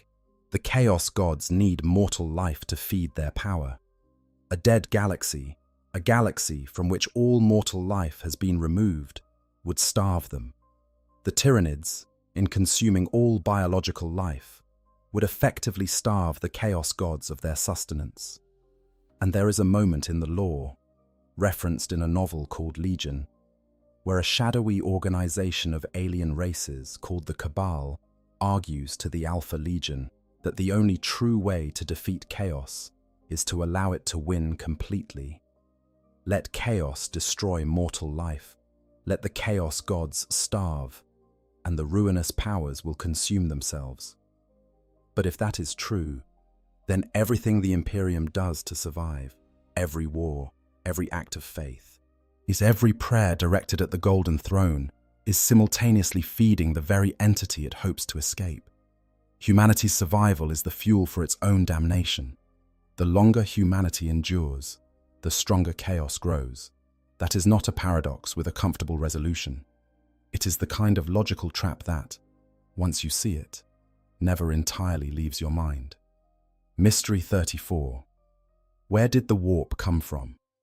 The warp, the immaterium, the sea of souls, the Empyrean, the realm of chaos, is the dimension that underlies the material universe, a psychic mirror in which the emotions, dreams, and beliefs of sentient beings take on a kind of substance. It is real. It is navigable in the way that a storm-tossed ocean is navigable, with the right tools, the right preparation, and the understanding that it is actively hostile to you. But what created it? The standard explanation is that the warp is simply a property of reality, that for every material universe, there is an immaterial counterpart, and that in a universe with enough sentient beings capable of emotion, that counterpart will eventually take on the specific character of the warp as described in 40K. But some fragments of lore suggest something more intentional. The old ones, it is implied, understood the warp better than anyone after them. They used it, navigated it with the webway, manipulated its energies in ways that the 41st Millennium has entirely forgotten how to duplicate. The old ones' mastery of the warp suggests that their civilization arose at a time when the warp was more tractable, more comprehensible, less dominated by the predatory entities that now haunt it. It was the warp, in its current dangerous form, something the old ones understood from the beginning? Or was it changed, not by the war in heaven alone, but by something even older, some original wound in the fabric of reality that predates even the oldest civilizations in the galaxy. Mystery 35. Can the Chaos Gods be permanently destroyed? Every strategy the Imperium employs against chaos is, by the admission of its own most knowledgeable agents, temporary. Kill a demon, and it returns to the warp, where it eventually reconstitutes and comes back. Push back a chaos incursion, and you have reduced the warp's local influence in your area, but you have not reduced the Chaos God's power in any meaningful way. They are sustained by the universe itself, by the very existence of mortal beings capable of feeling. And as long as there is something alive that can feel anger, despair, hope, or sensation, the Chaos Gods will persist. But the history of the universe contains at least one example of a god-level entity being permanently, or at least functionally, destroyed. The Elder Gods, consumed by Slaanesh during the fall. Those entities, Asurian, Kurnos, and others, are gone. Not diminished, not sleeping, gone. Their power absorbed into the being that devoured them. So entities of cosmic power can be destroyed. It has happened. The question is whether a Chaos God, an entity composed not of a finite amount of psychic energy, but drawing continuously from the entire mortal population of the universe, can be destroyed in the same way. Whether there is enough of a finite quantity to corn, say, that draining it would produce actual death rather than temporary diminishment. The Eldar believe Inead, their nascent death god, will one day be powerful enough to consume Slaanesh. That one god-level entity could potentially destroy another. The mechanics of how that would work, and what would happen to all the Elder souls currently held inside Slaanesh from the fall, are questions that the lore floats and then tactfully leaves for the reader's imagination. Mystery 36. What lies at the bottom of the warp? The warp has strata. The regions near the boundary with real space, where most travel occurs, are turbulent and populated by the demonic legions of the four great powers. Go deeper, and the territories become more defined. Vast empires within the Imperium controlled by each Chaos God, but their nature shaped by the dominant psychic flavor of each power. Go deeper still, and the lore begins to run out of detail. There are references in very obscure sources to regions of the warp so deep, so far from the material universe, so far outside the territories of even the most powerful Chaos Gods, that they defy characterization. A place sometimes called the Well of Eternity, a region where even demonic entities do not willingly venture, where the psychic fabric of reality frays into something that is not any of the four powers' territory, that does not reflect any known mortal emotion or psychology. What is down there? What, at the absolute deepest level of the psychic dimension, sits at the foundation of reality? The Chaos Gods know it is there. The oldest of their servants, when drunk on victory and incautious with their words, has sometimes mentioned it in tones that sound remarkably like what, in a mortal being, you would call unease. The things that make Chaos Gods uneasy are not things that should be encountered casually. Mystery 37. Who or what is the Yellow King? In the Eisenhorn and Ravenor novel series, written by Dan Abnett, there is a recurring figure whose identity is one of the setting's more carefully maintained mysteries, the Yellow King, referenced obliquely across multiple novels, apparently significant to the larger narrative that Abnett has been building across decades of Black Library publication. The Yellow King is associated with secrets that transcend factional boundaries, information about the deep structure of the universe that no single faction possesses in full. There are theories that the Yellow King is Constantine Valdor, the first Captain General of the Adeptus Custodes, who disappeared shortly after the Horus Heresy and has not been seen since.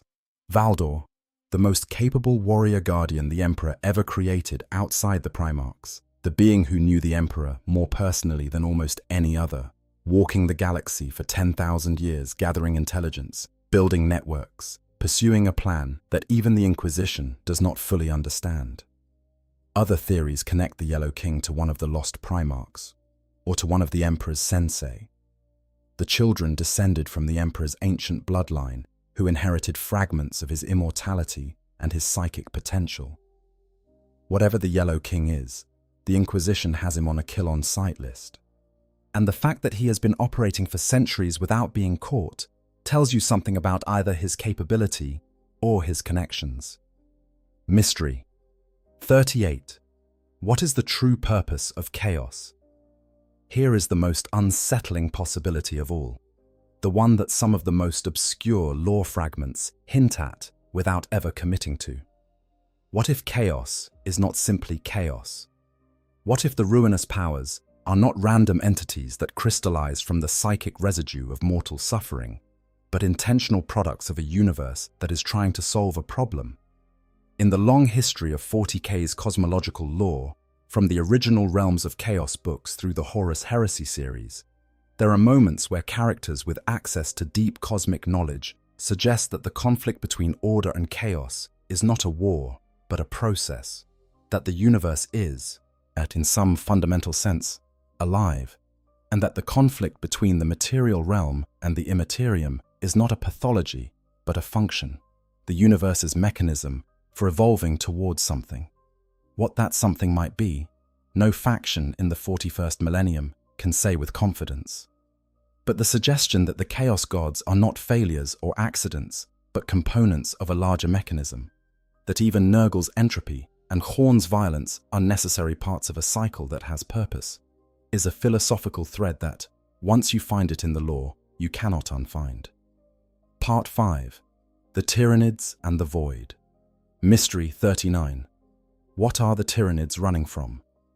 The Tyranids approach the Milky Way galaxy from multiple directions simultaneously. This is one of the details about them that the Imperium scientists find most disturbing. Not that they are coming, but that they are coming from everywhere. Different hive fleets have approached from different vectors, suggesting that the Tyranid swarms originated in or passed through multiple regions of intergalactic space before converging on the Milky Way. The conventional explanation is that the Tyranids have simply been traveling from galaxy to galaxy, consuming each one and moving on when the food supply is exhausted. That the Milky Way is simply the latest menu item in an infinite feast. But there is another theory that has gained significant traction among fans and lore researchers, one that changes the Tyranid threat from a simple predation problem into something far more complex. The Tyranids are not pursuing sustenance. They are fleeing. Something in the intergalactic void, something the hive mind encountered in its travels between galaxies, drove the entire species toward the densely inhabited Milky Way, not out of appetite, but out of desperation. Something is out there, in the dark between galaxies, that even the most powerful biological intelligence in the current universe does not want to face. What could frighten the Tyranids?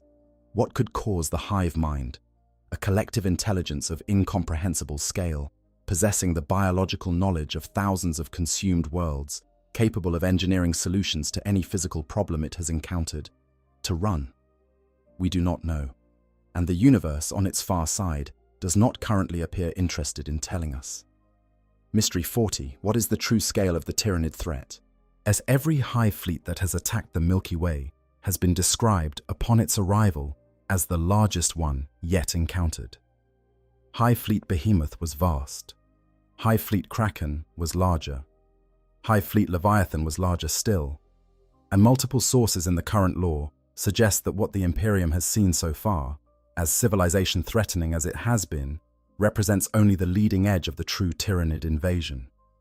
Some sources describe the full Tyranid swarm as being capable of rendering the Milky Way biologically sterile.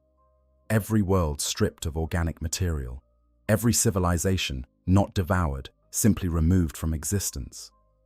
The scale is so enormous that it ceases to mean anything to the individual mind. Until you look at a map of the galaxy, trace the path of the hive fleets, and realize that the parts of the map currently marked as Tyranid consumed were, not long ago, teeming with billions of living beings. The question of whether the full force of the Tyranid swarm is even physically capable of reaching the Milky Way, whether the resources of the galaxy could sustain a force that size, Whether the hive mind would need to arrive in waves rather than all at once is something the lore has not resolved. What it has made clear is that what the Imperium is currently fighting is not the Tyranids, it is the Tyranids' forward scouts. Mystery 41. Does the hive mind experience emotion? The hive mind is a collective psychic consciousness composed of every Tyranid organism in existence. It is not a god in the conventional sense. It has no presence in the warp, no demonic servants, no temples built in its honor, as it is biological, real, physical, and it is described as processing information from billions of separate organisms simultaneously, making strategic decisions of extraordinary complexity across light years of space without any apparent delay or communication lag. But does it feel?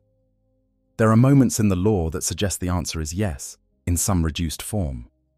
A passage describing the aftermath of the devastation of Baal, in which the Blood Angels repelled a Tyranid assault, records that the hive mind's response to being pushed back was something that could only be described as hatred. Not the simple predators redirect toward easier prey. Something that recognized individual enemies, remembered them, and directed resources toward their destruction with what looked, from the outside, like the desire for vengeance. And there is the psychic phenomenon of the shadow in the warp. The Tyranid's approach preceded by a smothering psychic static that silences all psychic communication and batters the minds of sensitive beings, with something felt as a vast, indifferent hunger.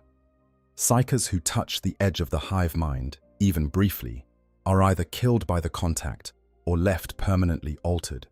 What they describe, in the moments before sanity fails, is not the absence of consciousness, but a consciousness so alien, so vast and cold and focused, that the human mind has no architecture to hold the shape of it. Something is home in the hive mind. We just do not have the language to describe what it is. Mystery 42. What is the hive mind's long-term strategy?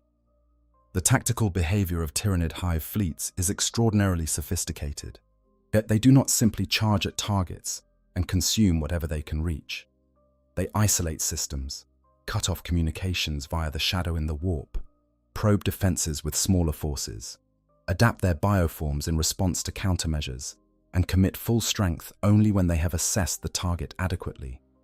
This is not the behavior of mindless hunger. This is strategy. But what is the strategy toward? The immediate goal, consume all biological material, is clear. But is there a longer goal beyond that? The hive mind is capable of evolving new bioforms specifically to counter observed threats, which means it has some form of database of everything it has encountered. When the Tyranids eventually consume the Milky Way and move on, what does the universe look like from the hive mind's perspective? Is there an end state it is working toward? Some have theorized that the Tyranids are not trying to eat the galaxy, but to become it. That the biological assimilation of an entire galaxy's worth of genetic material and biomass, combined with the psychic energy released by consuming so many psychic species, would transform the hive mind into something that transcends its current biological nature, something that could address whatever it was running from in the intergalactic void. If that theory is correct, the Tyranids are not the galaxy's predators. They are its metamorphosis. Mystery 43. Why don't demons attack the Tyranids? The warp is full of predatory entities that feed on the psychic presence of living beings. Every species that interacts with the warp, humans, Eldar, and even orcs, is subject to the attention of demonic entities drawn by their psychic signature. The warp-active psychers of the Imperium are in constant danger of demonic possession. The Eldar wrap their souls in spirit stones specifically to prevent them from being consumed after death. The Tyranids produce no psychic signature. They generate the shadow in the warp, a blanket of psychic static that actively suppresses the warp in their vicinity. Individual Tyranid organisms have no souls, no warp presence, nothing for demons to grip onto. The hive mind exists in a space outside the warp's normal structure, vast and psychically active, but not vulnerable in the way organic beings with souls are vulnerable. This means that chaos, for all its galaxy-spanning power, essentially has nothing to attack the Tyranids with. You cannot tempt something that has no individual will. You cannot corrupt something that has no soul. You cannot send a demon to possess an organism that exists outside the warp's reach. Some have theorized that the Chaos Gods are actually afraid of the Tyranids for this reason, that a universe consumed by the hive mind would be a universe without souls, without emotion, without the psychic sustenance the Chaos Gods require to exist. That the four great powers of chaos are, paradoxically, on the same side as the mortal races in the fight against the Great Devourer, whether they will admit it or not.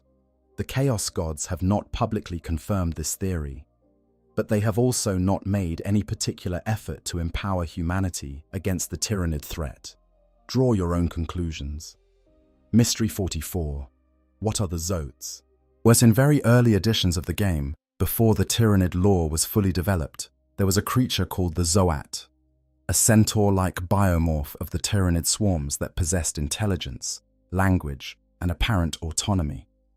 The Zoats appeared to serve as ambassadors or representatives for the Tyranid hive fleets, capable of communicating with other races.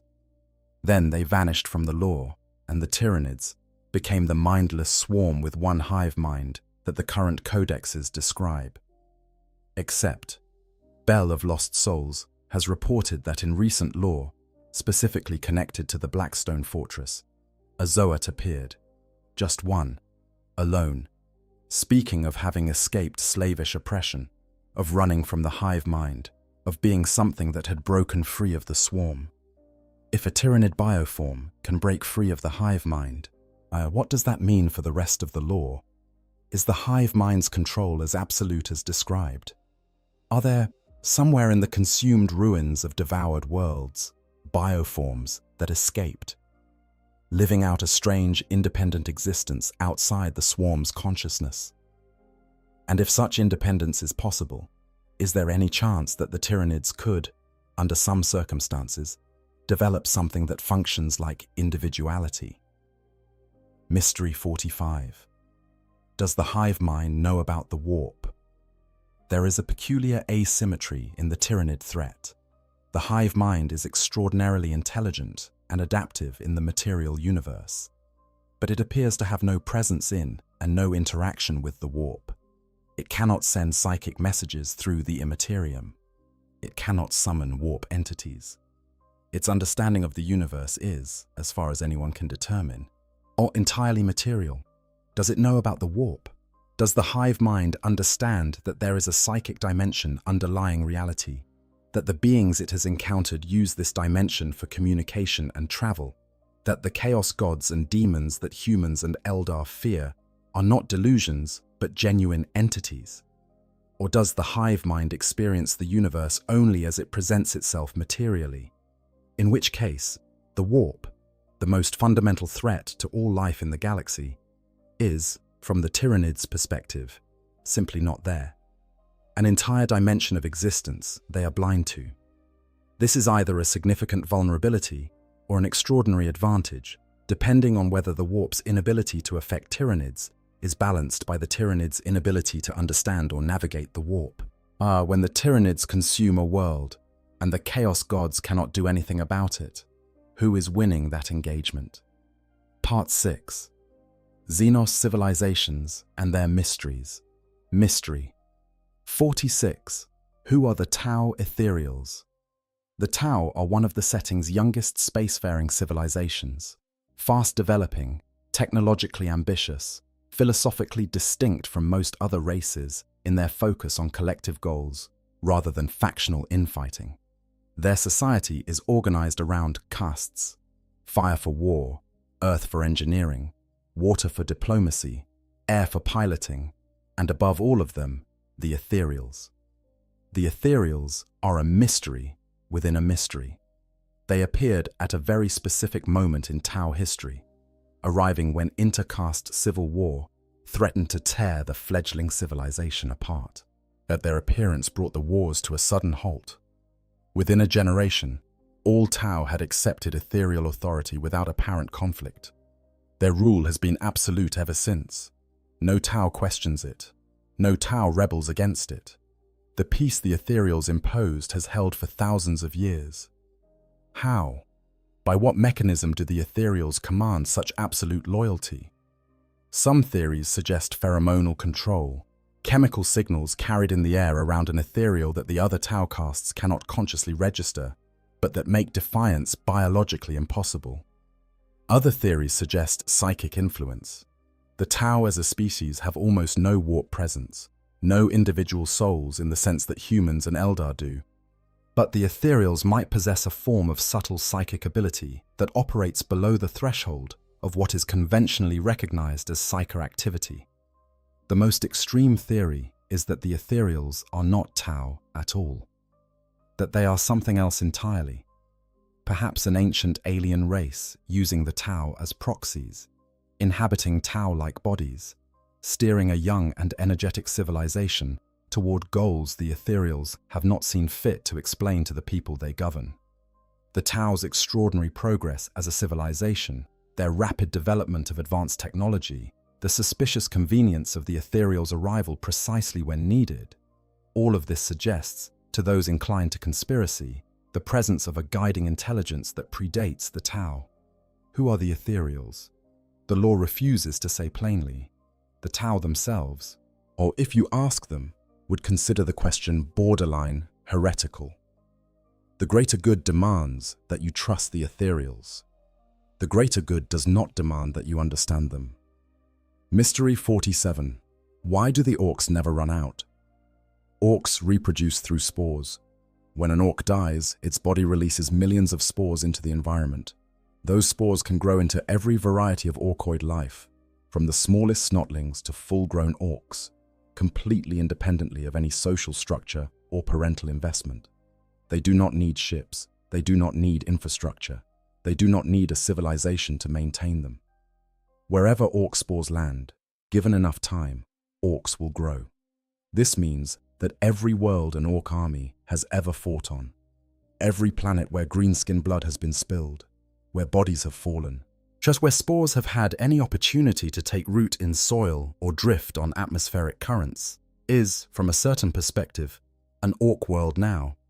Even if the battle was won, even if the orcs were exterminated down to the last individual, the spores they shed during the conflict are still there, growing quietly, waiting.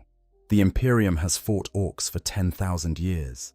10,000 years of wars, of bodies, of spores deposited on worlds across the entire galaxy. The mathematical implications of this are something that no Imperial strategist wants to calculate, and when they do, they tend to develop either a profound appreciation for existential stoicism or a drinking problem. The orcs are not losing the war against the universe. The orcs are slowly, invisibly, incrementally winning it. Our Mystery 48. What is the true nature of Gork and Mork? The orc gods, Gork and Mork, are described in orc theology as the two aspects of divinity. Gork is brutal but cunning, and Mork is cunning but brutal. The distinction between these two descriptions is something that orc philosophers, a category of individual whose existence demonstrates a remarkable commitment to optimism, have debated for as long as orcs have had the cognitive capacity to argue about anything.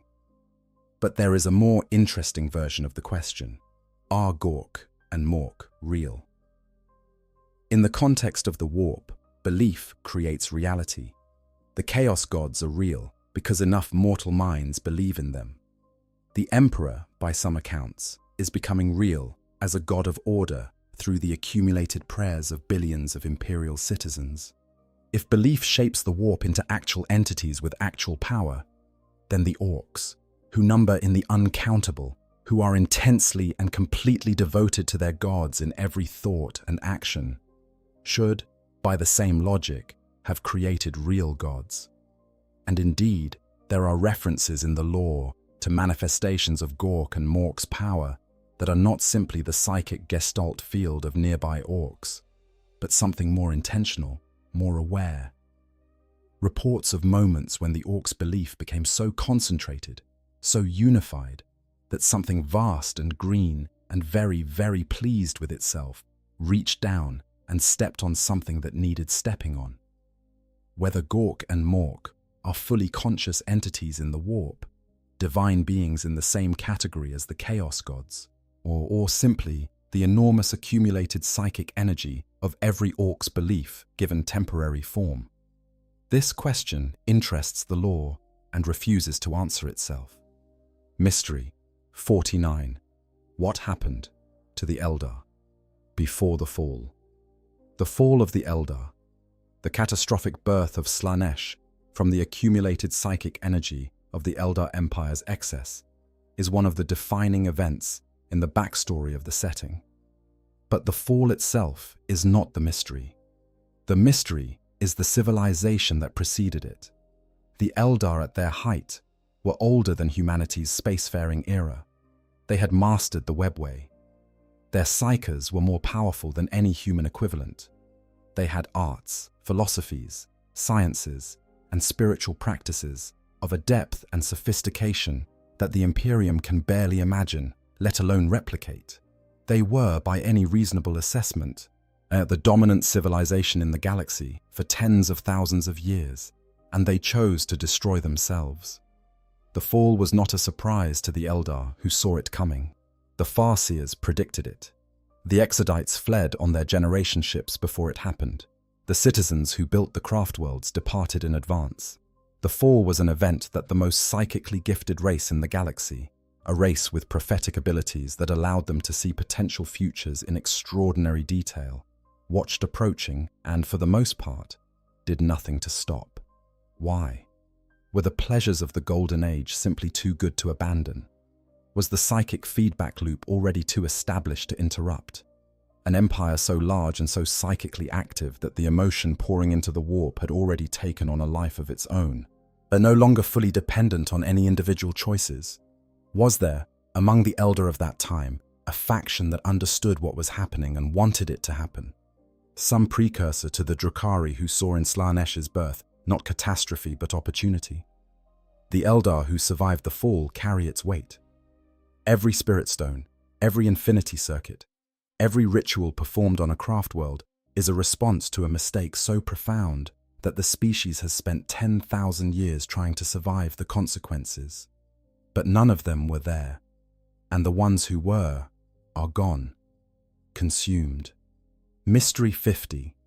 What is the Black Library? Within the webway, accessible to almost no one and to the Harlequins more than any other, there is a place called the Black Library, a repository, a collection of knowledge so comprehensive, so dangerous, or that the Harlequins of Kegarak guard it with a devotion that goes beyond duty into something that looks like obsession. The Chaos Gods want it. The Inquisition wants it. The Necrons, if they knew its exact location, would probably want it. The Black Library contains knowledge about chaos, about the true nature of the warp, the history of the Chaos Gods, the events of the war in heaven, the mechanisms by which chaos operates, and the theoretical mechanisms by which it could be opposed or controlled. Knowledge that, in the wrong hands, would be catastrophic. Knowledge that, in the right hands, might be the only thing capable of changing the fundamental direction of the galaxy's history. But the Black Library is more than a collection of books. It is, in some sense, a living thing, a place where the accumulated knowledge of thousands of years of Eldar scholarly and prophetic work has created an environment that is itself psychically active. Being inside the Black Library changes you. Reading its books leaves marks on the mind that no healing can entirely remove. And there are sections of the library that even the Harlequins do not enter, rooms containing records that were sealed not because they are dangerous to read, but because whatever they describe is too terrible for any being with a connection to the warp to experience without risk. Who put those records in those rooms? What did they see that required such precautions? Mystery 51. What are the Harlequins actually protecting? The Harlequins serve Segorach, the laughing god, the only Eldar deity to survive the fall entirely intact by hiding within the webway. They guard the Black Library. They perform the Mask of Vile and other ancient theatrical performances that are simultaneously art and history and ritual, and they move between all the factions of Eldar society as a kind of neutral party, serving neither craftworld nor commerite. But there are aspects of the Harlequins' activities that do not fully fit the description of librarians and performers. They are among the most lethal combatants in the setting. They possess information about events that no faction should have any right to know. They appear at moments of historical significance with a precision that suggests either extraordinary foresight or extraordinary information management. And occasionally, very occasionally, that they cooperate with non-Eldar factions in ways that suggest they have a broader strategic agenda than any simple explanation of protecting the Black Library would justify. What exactly are they protecting? The physical library, certainly. The life of Kegorach, presumably. But also, one suspects, something else. A plan. A long-running scheme by the Laughing God that requires certain events to happen in a certain order, certain players to be in certain positions, certain moments to be carefully stage-managed rather than simply allowed to unfold. The Harlequins perform the story of the universe, and in the 41st millennium, the performance is reaching its climax. Part 7. The Imperium's Hidden Truths, Mystery 52. What do the Grey Knights know? The Grey Knights are the Imperium's most secret military formation, space marines who are also trained psychers, entirely devoted to fighting the demonic incursions of chaos. Every member is a sanctioned psyker. Their identity is sealed, their involvement in any action classified to the highest possible level. Citizens who see Grey Knights in action and survive are typically subjected to memory alteration to prevent knowledge of the chapter's existence from spreading. This secrecy is not simply modesty. The Grey Knights possess knowledge about chaos that the Imperium's general population cannot be allowed to have. Specific knowledge about the Chaos Gods, about demonic hierarchies, about the true nature of warp entities. Knowledge that, if widely disseminated, would do more damage to the Imperium's stability than most military defeats. Because knowing the truth about chaos in sufficient detail either drives people to despair or, worse, to worship. But the Grey Knights' knowledge is not simply a collection of tactical data about demon types and their weaknesses. The founding of the Grey Knights, their original selection and training by Malcador the Sigillite in the last desperate days of the Horus Heresy, means that they are the inheritors of information that Malcador possessed. And Malcador, the second most powerful psyker in human history, knew more about the true nature of the universe than almost anyone who has ever lived. What did Malcador tell the original Grey Knights? What is encoded into their chapter's founding secrets, locked away in libraries within their fortress monastery on Titan, accessible only to the Supreme Grand Master? But what do the Grey Knights know about the Emperor's true nature, about the Chaos God's true origins, about the events at Molech and the price that was paid there? The Grey Knights are, in a sense, the most accurately informed people in the Imperium. And they speak of what they know to no one outside their own ranks. Mystery 53. What is the Alpharius Omegan paradox? The Alpha Legion, the 20th and last of the Space Marine legions, were led, apparently, by the Primarch Alpharius, and according to lore that is either canon or deliberately contradictory, depending on who you ask, also by his twin Omegon. Two identities, two individuals, presenting themselves as one to a degree of coordination so complete that even their legion's own members could not reliably tell which of the two they were speaking with. Both Alpharius and Omegon were involved in the events of the Horus Heresy, in ways that do not fully make sense under any single ideological framework.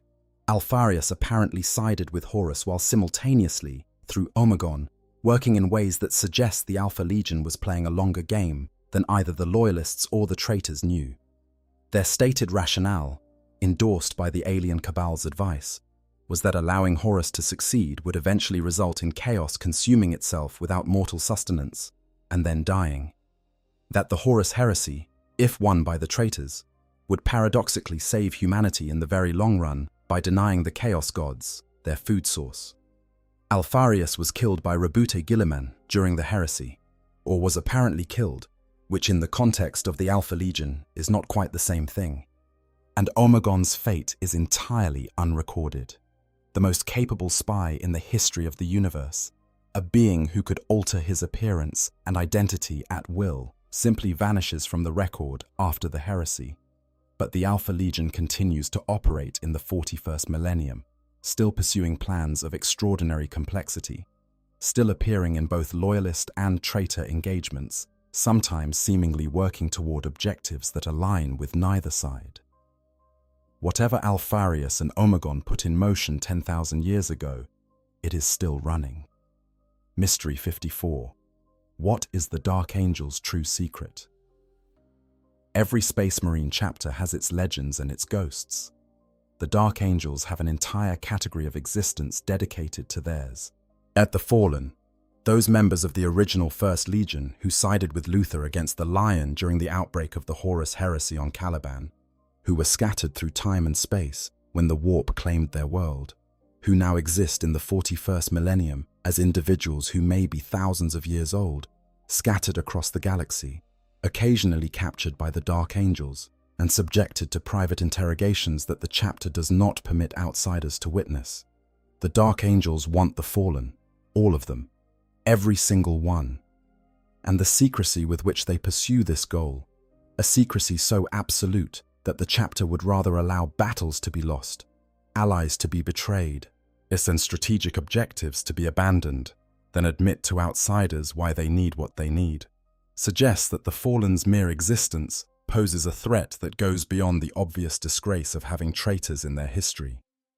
The full truth of what happened on Caliban is known only to the Watchers in the dark, the mysterious hooded beings that accompany the chapter, and perhaps a handful of the highest-ranking Deathwing. The current chapter master, the Grand Master, and the most senior of the Inner Circle know something about the Lion and Luther that no one else does. Something that, if revealed, would change the Imperium's understanding of the First Legion and their Primarch in ways that neither the Dark Angels nor, probably, the Imperium itself would find comfortable. What did Luther know? What was his real relationship with chaos? And why did the Lions spare his life after their final battle? What does the Lion himself, now awake and returned to the galaxy, know? And why does he not simply reveal it? Mystery 55. The Custodes' Dreams. The Adeptus. Custodes. The 10,000 chosen guardians of the Emperor, each created to a higher specification than a Space Marine, each possessing abilities and gifts that make them individually more capable than virtually any other warrior in existence, are experiencing something unusual. Something that, within the closed world of the Custodes, has been quietly discussed in tones more appropriate to prayer than tactical briefing. Dreams. They are having dreams, and not simply the ordinary dreams that even post-human minds might generate during rest cycles. Dreams that have a quality of communication about them. As dreams in which something vast and not entirely awake seems to be trying to make itself understood through images and impressions, and the specific emotional registers that the Custodes associate with the one being they were created to serve. The Emperor, whose body sits in a machine that was never designed to accommodate him indefinitely, whose consciousness has been parceled out into the warp and the Astronomicon and the psychic fabric of the Imperium for 10,000 years, may be making contact through the only channel still available to him, the dream space of those closest to him. What he is telling them, and what they are choosing to do with that knowledge, is a question the current law is raising with increasing urgency as the Golden Throne's stability deteriorates. At Mystery 56, the Space Marine, 21st Founding. The 21st founding of Space Marine chapters, known as the Cursed Founding, took place in M35. It was the largest founding since the second, and its stated purpose was to correct deficiencies in certain lines of Geneseed, using advanced genetic science to produce improved versions of existing chapters. It failed. Every chapter that emerged from the 21st founding has been plagued by bad luck, strange mutations, and unexplained behavioral divergences that make their brethren in other chapters deeply uneasy. Some of these chapters have traits so unusual that they defy explanation by geneseed mutation alone. Some are whispered to have developed abilities or characteristics not found in any known chapter, as arising from what appears to have been experimentation by the Adeptus Mechanicus far outside the scope of approved founding protocols. There are also reports, sealed reports, accessible only at the highest inquisitorial clearance, of gene laboratories discovered during the 21st founding's aftermath, far from Terra, containing specimens of oversized space marine biology bearing unknown organs. Organs that had no counterpart in any of the 18 known Primarch lineages. Organs that suggested someone, operating outside any sanctioned program, had been developing something that was intended to become a space marine, but was not descended from any existing template. The labs were destroyed. The specimens were catalogued, sealed, and classified. And the question of whose geneseed those oversized marines were derived from has never been publicly answered. Mystery 57. What happened to Constantine Valdor? Constantin Valdor was the first and greatest Captain General of the Adeptus Custodes. He served the Emperor from the earliest days of the Unification Wars, stood at the Emperor's side through the Great Crusade, and was present during the Siege of Terra. He is, by multiple accounts in the Horus Heresy novels, perhaps the most capable individual combatant in the history of the Imperium. Not a Primarch, not a god, but a human being elevated to the absolute pinnacle of what human genetics and training could produce. After the heresy, Constantin Valdor vanished, simply ceased to be present in the imperial records. There is no death recorded for him, no battle that claimed his life, in no retirement to comfortable obscurity, no honorable interment. He disappeared, and in the 10,000 years of imperial history that followed, he has not appeared again in any confirmed record. Where did he go, and why? The most prosaic theory is that he died in the chaos following the heresy, in one of the countless conflicts of the early Imperium, and that the records simply did not survive. The most interesting theory is that he left deliberately, with a mission, sent by either the Emperor himself, in one of those last moments of genuine communication, or by Malcador, before Malcador's own death, and that whatever Valdor was sent to do, 10,000 years later, he is either still doing it or has recently completed it and is about to be heard from again. Part 8. Technology, the Dark Age, and Forbidden Knowledge Mystery. 58. What was the Dark Age of technology like? In the period of human history, approximately 15,000 years before the current 41st millennium, humanity possessed technology that makes the Imperium's current capabilities look primitive. They had mastered warp travel to a degree that allowed consistent, safe transit without navigators. They had developed artificial intelligences of genuine sophistication. They had colonized and terraformed planets on a scale that modern terraforming technology cannot approach. They built things, devices, ships, structures, whose purpose and function the Adeptus Mechanicus of the current age cannot reliably determine. The Imperium calls this the Dark Age of technology, which is an extraordinary piece of doublespeak.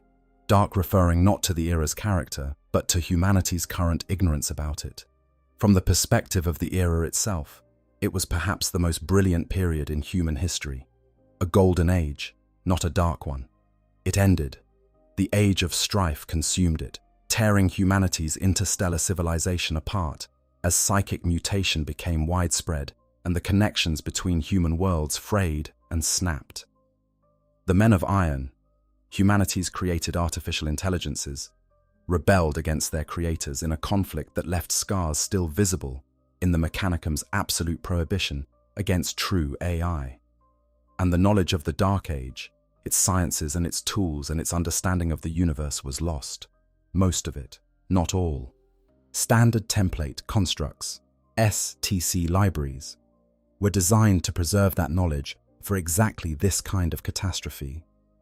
A good STC contains not just the blueprints for technology, but the processes to build it, using whatever materials are locally available without requiring any prior knowledge of the technology itself. A working STC for something as simple as a better water purification system could save millions of lives.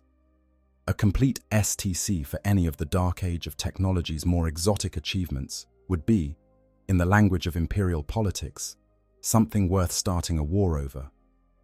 What is still out there? What STCs remain undiscovered in the ruins of worlds destroyed during the Age of Strife? What technologies did humanity develop during the Dark Age that, if rediscovered, what would change the fundamental balance of power in the 41st millennium? The Adeptus Mechanicus pursues this question with a devotion that borders on religious obsession, and what they have not told the rest of the Imperium about what they have already found would fill volumes. Mystery 59. What are the Men of Iron, and are they still active? The Men of Iron. The name given in post-Age of Strife records to the artificial intelligences that humanity created during the Dark Age of technology, rebelled. The exact nature of the rebellion is not well documented, and the Adeptus Mechanicus's extreme reluctance to investigate or discuss the subject means that what records exist are fragmentary and possibly unreliable. What is known is that the Men of Iron were sophisticated enough to conduct coordinated military action against their creators, that the conflict was significant enough to contribute materially to the collapse of the Dark Age civilization, and that after their defeat, the survivors, if there were survivors, vanished from the historical record. The taboo against artificial intelligence in the current Imperium is absolute. The creation of a thinking machine capable of genuine independent reasoning is classified as the highest category of technological heresy. The punishment for those who attempt it is death, not the ordinary execution on the spot variety, but the thorough, documented, everything associated with you, burned kind. The Mechanicus does not bend on this, does not debate it, does not allow any exceptions for research purposes. The reason for this absolute prohibition, given the Mechanicum's generally pragmatic approach to other technologies, suggests a level of fear that goes beyond the historical fact of the Men of Iron's rebellion.